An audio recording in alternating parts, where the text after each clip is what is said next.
大家好，我是盼盼。想要大展厨艺，当然得有个好帮手。磨刀不误砍柴工，一把锋利的菜刀会在你使用的时候得心应手。那您在家是否经常磨菜刀呢？菜刀磨得好，可是能给咱们省不少时间和精力。今天盼盼有时间给大家分享一些日常磨刀的方法，让你轻松磨出锋利好用的菜刀。那菜刀在什么情况下需要磨呢？首先，我们把菜刀垂直于灯光下。如果你能看到一条白色的反光线，就说明这把菜刀需要磨了。之所以出现这种钝线，无非是有以下3种原因：第一，刀尖被磨平；第二，刀尖出现了卷刃；第三，刀尖出现了封口。因此，我们磨刀的目的就是让这条钝线消失，恢复刀的锋利。常见的磨刀方式有3种：横磨、斜磨、竖磨。首先介绍横磨的磨刀方式。第一步，先将磨刀石放入水中浸泡2分钟。我们在案板上准备一条湿毛巾，这样可以避免磨刀的时候打滑。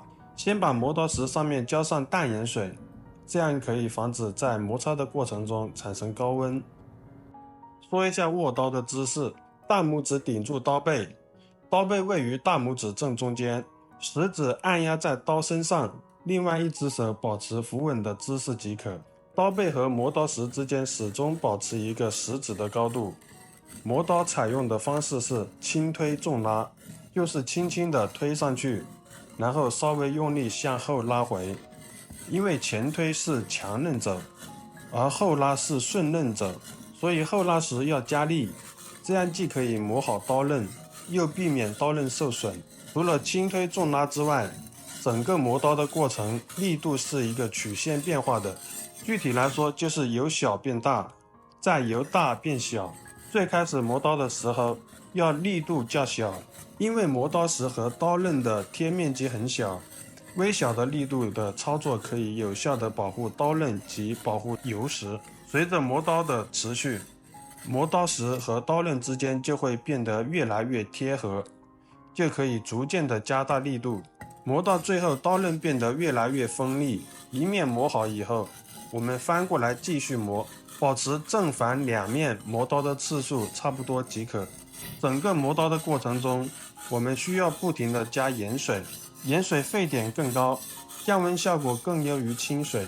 就这样不停地正面反面反面正面，一直磨到我们看不到钝线为止。现在就可以把磨刀石反过来，用另一边进行细磨，同样反复操作，只是需要特别注意，幅度越高，力度越小，动作越慢，避免用力过猛出现卷刃。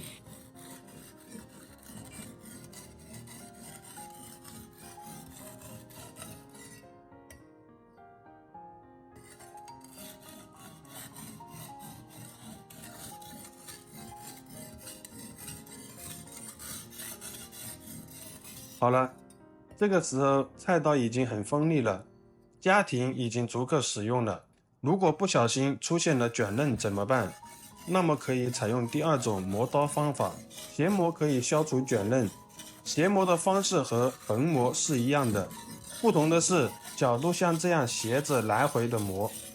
操作时记得保持手腕稳定，不要用力过猛，以免加重卷刃。斜磨的角度建议控制在15到20度之间，和磨刀时形成稳定的夹角。